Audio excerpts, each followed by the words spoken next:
Espelhos são essenciais para a vida humana. Nós usamos eles tanto para decoração como atividades rotineiras. Mas vocês já se perguntaram como as imagens são formadas a partir deles? Bom, nas próximas aulas a gente vai estar estudando esse assunto. Espero que aprendam bastante. Nós vimos na aula anterior uma introdução a esses conceitos de reflexão regular e reflexão difusa. A reflexão regular, como nesse exemplo aqui, ocorre quando nós temos raios de luz que incidem numa superfície, que a gente vai chamar de superfície refletora, que ela é bem regular, é bem polida, e ao incidir, esses raios eles voltam para o meio anterior de forma ordenada como eles incidiram. Já no caso da reflexão difusa, os raios eles incidem em uma superfície rugosa e irregular. E quando eles incidem e retornam ao meio anterior, eles retornam de forma desordenada. Eu dei esses exemplos aqui para vocês, mas vocês se perguntaram como que nós podemos observar esses lasers nessas imagens? Bom, isso se dá porque essa luz está interagindo com as partículas no ar, fazendo com que a luz seja difundida, que a gente chama do processo de difusão. Também, além de acontecer na reflexão em um objeto, como aqui nesse exemplo, ela também acontece no ar, por isso que a gente consegue ver esse laser aqui atravessando. Para ilustrar isso, eu vou mostrar um vídeo para vocês do canal Física na Prática, intitulado Óptica Geométrica e a Propagação Retilínea da Luz. Eu vou iniciar aqui desse momento, onde o professor está colocando um gás no ambiente onde eles estão fazendo o experimento. E vocês observem que ele vai ligar um laser. E nos lugares onde você tem uma maior concentração do gás, você tem gases circulando no ar, a gente consegue observar o laser, sendo que em alguns lugares que não tem gás, o laser fica invisível. Tá vendo que não é uma linha contínua, ela só fica visível quando interage com algum gás no ar. Esse aqui ilustra o que a gente falou agora, que é a difusão da luz no ar. A difusão é muito importante para nós. É a partir dela que nós conseguimos observar os objetos. Como aqui nesse exemplo, você tem que esse personagem está iluminando uma folha com uma lâmpada. E a partir da reflexão difusa, os raios de luz estão sendo refletidos para diversas direções, fazendo que tanto ele quanto esse amigo dele aqui observem a folha. É graças à reflexão difusa que nós conseguimos observar os materiais. Se não fosse ela e só existisse a reflexão regular, nós só conseguiríamos observar o objeto se nós estivéssemos exatamente na direção em que os raios refletidos estariam. Se a gente estivesse em qualquer outro lugar no espaço ao redor, nós não conseguiríamos observá-la. Agora vamos entender melhor a reflexão regular, que é o foco principal dessa aula. Para a gente entender, a gente tem que dar algumas definições. A primeira delas é que eu vou falar para vocês definição clara de raio incidente e raio refletido. Os raios incidentes são esses raios de luz que incidem no espelho, ou seja, eles saem desse meio e vão até a superfície de reflexão, a superfície de separação entre os dois meios. A partir disso, o raio é refletido. Esse raio refletido é chamado de raio refletido, né? E para ajudar a gente a entender esse fenômeno, a gente utiliza uma reta que a gente chama de reta normal, que é uma reta perpendicular ao espelho, ou seja, tem 90 graus em relação ao espelho ou superfície refletora. E a partir dessa reta normal, que fica exatamente no ponto de incidência, ela intersecta o meio refletor exatamente no ponto de incidência desse raio de luz. E ela nos ajuda a definir o ângulo de incidência, que seria o ângulo entre essa reta normal e o raio de incidência, esse ângulo I aqui, e o ângulo de reflexão, que seria o ângulo entre a reta normal e o raio refletido. Nós temos aqui o ângulo de incidência e o ângulo de reflexão. Esses conceitos aqui vão ser fundamentais para a gente entender a reflexão regular. Esse mesmo efeito ocorre quando estamos estudando uma superfície curva. A gente tem aqui o raio incidente tem aqui o ponto de incidência, a reta normal, temos o raio refletido, o ângulo de incidência e ângulo de reflexão. Só que é claro, quando a gente estudar utilizando vários raios aqui, o que a gente vai observar vai ser diferente de quando essa superfície é uma superfície plana. Só que isso aqui vai ser assunto para a próxima aula. Essa reflexão regular ela segue duas leis. A primeira, ela diz que o raio refletido, a normal e o raio incidente estão situados no mesmo plano. O que é que isso quer dizer? Vou usar aqui um GIF para vocês observarem isso melhor. Nós temos aqui o raio incidente, nós temos o raio refletido e nós temos aqui a reta normal. E se vocês observarem, eles estão em um mesmo plano, ou seja, que você pode colocar um papel plano, reta, e essas três retas vão estar presentes nesse papel. Não tem uma reta que vem mais para cá, nem mais para lá, elas estão as três no mesmo plano. A segunda lei diz que o ângulo de reflexão é igual ao ângulo de incidência, ou seja, você tem aqui o ângulo de incidência e você tem um ângulo de reflexão, e esses dois ângulos aqui, numa reflexão regular, eles vão ser iguais. Sempre quando você tem uma reflexão, se você souber o ângulo de incidência, você vai saber o ângulo de reflexão, que são iguais. Para ilustrar isso, eu vou utilizar mais um vídeo do canal Física na Prática, onde eles mostram um pouquinho dessas leis. Nós temos aqui eles fazendo a experimentação. Inicialmente ele estava incidindo na mesa e você via que era uma reflexão difusa. Agora ele vai utilizar esse espelho e vocês veem aqui, né, que a gente tem aqui um ângulo de incidência, um ângulo de reflexão. Vocês veem que é praticamente igual, né? Ele abaixa e você vê que o ângulo vai mudando igualmente. Vocês veem aqui, né? Você vê aqui, é como se tivesse uma reta normal aqui. E o ângulo vai ser igual ao ângulo daqui de reflexão. E você vê que quando ele se mexe, eles permanecem no mesmo plano. Observe, né? Ele fazendo movimentação e eles permanecem no mesmo plano. E o ângulo entre os dois aqui permanece igual. Bom, no começo da aula eu falei para vocês que a gente ia estudar espelhos, né? Agora a gente vai entrar exatamente nessa parte. Espelhos existem diversos tipos. Alguns deles são usados para brincadeira, como esse daqui da imagem. Você vê que eles deformam a imagem da pessoa que se olha nele. Mas o que a gente vai estudar agora vão ser os espelhos chamados de plano, nos quais a superfície deles são constituídas de um plano. Uma característica básica dos espelhos planos é que eles formam imagens muito nítidas, até certo ponto que animais e até crianças acabam confundindo o espelho achando que se trata de outro ser ou outro animal, como aqui nessa imagenzinha aqui, que esse gatinho está achando que ele está de frente a outro gato. Para você ver como esses espelhos planos transmitem uma imagem muito nítida do que está à sua volta. Observem aqui esse esquema da observação de um objeto pontual, que a gente vai chamar de O, por esse observador. Desse objeto O, nós temos diversos raios de luz aqui representados. Eles são incididos na superfície refletora e depois são refletidos. Alguns desses raios encontram o nosso observador e ele acaba sendo capaz de observar esse ponto aqui, esse objeto pontual, mesmo sem estar olhando diretamente para ele. Ele está olhando para o espelho e consegue observar esse objeto. Se nós pegarmos esses raios refletidos e fizermos um prolongamento até uma região atrás do espelho, uma região imaginária, a gente vai perceber que todos eles aparecem como se estivessem emergindo de um objeto aqui nessa região imaginária, numa posição I. E esse observador, quando olha para o espelho, ele realmente, isso aqui aparenta que esse objeto aqui está nessa posição L, numa região imaginária. Por isso a gente chama isso aqui de uma imagem virtual desse objeto O, porque quando o observador está olhando para o espelho, ele está vendo o objeto O, mas aparenta estar observando ele nessa posição imaginária aqui I.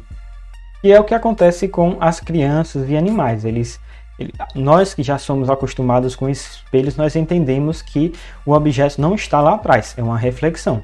Mas animais e crianças pequenas, eles imaginam que realmente tem um objeto atrás do espelho, como se fosse essa posição I aqui na nosso exemplo. Eu vou estudar um pouquinho melhor esse posicionamento da nossa imagem virtual. Aqui nesse exemplo nós temos aqui novamente um objeto pontual, O, e a gente tem aqui esse região C aqui, que é como se a gente tivesse um observador aqui nessa posição C aqui. Para analisarmos esquemas, nós utilizamos dois raios de incidência que saem de O, esse daqui e esse daqui, que está incidindo no ponto A, e esse incidindo no ponto B. Esse que está incidindo no ponto B está sendo refletido aqui na direção do observador. Se fizermos um prolongamento desse raio refletido, nós vamos chegar até esse ponto L. E utilizando a mesma coisa aqui, desse raio que está incidindo em A, ele vai ser refletido de volta para O, né? E se a gente fizer um prolongamento, a gente também vai chegar em I. Ou seja, todos os raios, como a gente viu na imagem anterior, que incidem nessa superfície, o prolongamento do seu raio de reflexão vai se encontrar na posição I. E observando aqui os triângulos formados, aqui se a gente observar, aqui nós temos um triângulo, aqui nós temos um triângulo, se a gente formar aqui uma reta que vai termos outro triângulo, e o que a gente percebe é o quê? Que esses triângulos são todos semelhantes. Ou seja, um triângulo que seria formado aqui, com esse ângulo R aqui, ele vai ser igual a um triângulo que seria formado nessa posição aqui. Ou seja, esse ângulo aqui de reflexão, ele é o mesmo ângulo aqui nessa imagem, que é o mesmo ângulo aqui nesse outro triângulo, porque a gente viu lá, né, que o ângulo de incidência é igual ao ângulo de reflexão, etc. Tem diversas formas de a gente perceber aqui que esses ângulos são todos iguais. E utilizando o que a gente sabe do conhecimento de trigonometria, a gente pode perceber que esse comprimento aqui, que a gente está chamando de D0, é igual a esse comprimento aqui DI. Ou seja, a distância do objeto até o espelho é igual à distância do espelho até a posição imaginária que esse objeto é observado. Ou seja, um observador vai estar enxergando esse objeto com a distância que é 2 vezes a distância dele até o ponto onde o raio que está chegando no olho dele incidiu. Tá vendo? É 2 vezes. Tem o caminho daqui até aqui, que é onde está o observador, e o caminho daqui até aqui. E esses dois caminhos, eles têm o mesmo comprimento, a partir dessa análise aqui gráfica que a gente faz trigonométrica desses triângulos aqui que são semelhantes. E isso vai nos ajudar em algumas coisas, por exemplo, quando a gente quer saber qual a distância que um objeto aparente está ao observarmos ele através de espelhos. Isso é importante para alguns casos da vida real, onde a gente precisa ter uma noção correta de distância quando nós observamos alguma coisa por espelhos, por exemplo, quando a gente observa carros, retrovisor, etc. Nesse exemplo, nós utilizamos um objeto pontual. Mas o que aconteceria se nós utilizarmos um objeto extenso? A gente vai ver que é nada mais do que a gente tratar esse objeto extenso como sendo formado por infinitos objetos pontuais e a gente analisar os raios que estão saindo desse objeto e sendo refletidos na nossa superfície refletora. Para isso eu vou utilizar uma simulação para vocês observarem isso melhor. Estamos aqui no site que apresenta essa simulação. O nome do site é esse aqui, é o Physics, Interactive Physics Simulations, em inglês, mas eu vou traduzindo para vocês. Aqui a gente tem a simulação, formação de imagens em um espelho plano. Vou posicionar aqui. A gente aqui tem um objeto extenso e nós aqui temos uma superfície refletora, um espelho. Nesse caso, um espelho plano. Para a gente observar como será formada a imagem desse objeto aqui, primeiro a gente tem que escolher pontos de onde estará emergindo raios desse objeto. Nós escolheremos, a fim de simplificação, os extremos desse objeto, tanto essa ponta daqui como essa base dele. Vou aqui em mostrar raios incidentes. Você vê aqui que ele coloca raios em diversas direções para exemplificar melhor nosso esquema. Aí a reflexão, para a gente entender melhor como ela acontece, a gente vai precisar das retas normais, né? A gente tem aqui as retas normais e a gente sabe que o feixe refletido ele vai ter o mesmo ângulo que esse ângulo aqui, o eixo refletido vai ter esse mesmo ângulo e assim por diante. Eles vão estar mostrados aqui em verde. Observem, são os ângulos todos iguais aos seus referentes. Mostrar um prolongamento desses feixes refletidos, a gente vai observar isso aqui, que esses feixes refletidos aqui da ponta, eles mesmo estando aqui divergidos, eles vão sair aqui divergente, quando ele chegar aqui ele vai se convergir novamente nesse ponto aqui, que será a ponta do objeto, e esses feixes aqui da base, mesmo tendo inserido no espelho aqui tão distante, eles vão estar novamente convergindo para o mesmo ponto onde estará a base do nosso objeto. Que logo a imagem virtual desse objeto aqui será dessa forma, que é igual ao objeto. Vocês estão vendo aqui que ele colocou outra cor só para diferenciar, mas se fosse qualquer objeto, isso aqui estaria da mesma forma. E como a gente viu no exemplo, vocês vejam aqui que as distâncias envolvidas também são iguais. Se a gente pegar aqui e colocar esse raio aqui bem perpendicular, vocês vão ver, vocês podem ter uma ideia aqui de que essa distância é igual a essa distância. Você vê aqui que tem de 0 a menos 8, ou seja, em módulo isso aqui tem uma distância de 8, e essa aqui de 0 a 8. Ou seja, é a mesma coisa para objetos pontuais. A distância de um ponto desse objeto extenso, uma posição desse objeto extenso, vai ter a mesma distância com relação à imagem. Ou seja, a distância de uma posição desse objeto extenso ao espelho vai ser igual à distância do espelho até uma posição na imagem referente ao objeto na imagem aqui virtual, do mesmo ponto. Ou seja, esse ponto aqui do topo do objeto, ele tem a mesma distância ao ponto aqui do topo da nossa imagem virtual. E isso vale para qualquer posição. Por exemplo, se eu mudar aqui, vocês veem aqui que essa base aqui, que agora está a 7 unidades do espelho, a base aqui da imagem também vai estar a 7 unidades do espelho. Se nós movermos o espelho, por exemplo, para mais perto do objeto, a imagem vai ter que se mover também para manter essa distância. Novamente, agora a gente tem uma distância de menos 2 até menos 8, vai ser 6, né, em módulo. E o que acontece aqui também é 1, 2, 3, 4, 5, 6. E a base aqui, que é 5. A gente tem aqui a distância que é 1, 2, 3, 4, 5. Mesma coisa, né? E isso aqui é quando a gente observa objetos extensos. Quando nós temos um objeto que não tem um eixo de simetria, ou seja, não tem uma posição nele, que se a gente dividir ele, os dois lados seremos iguais, acontece um efeito que a gente chama de enantiomorfismo, que acontece uma inversão da imagem no sentido horizontal. Ou seja, aqui com esse F você vê que se a gente observá-lo dessa forma, como está posicionado aqui, essa parte aqui vai ter que ter a mesma distância, né? Então ele vai ser observado de forma que contrária. Essa parte que está mais longe tem que continuar mais longe. E aqui também nesse exemplo aqui de uma forma diferente, né? Você vê que essa base aqui ela tem que ter a mesma distância dela até o espelho, tem que ser igual à distância do espelho até esse ponto aqui na imagem virtual dela. Por isso que ele acontece aqui essa inversão horizontal.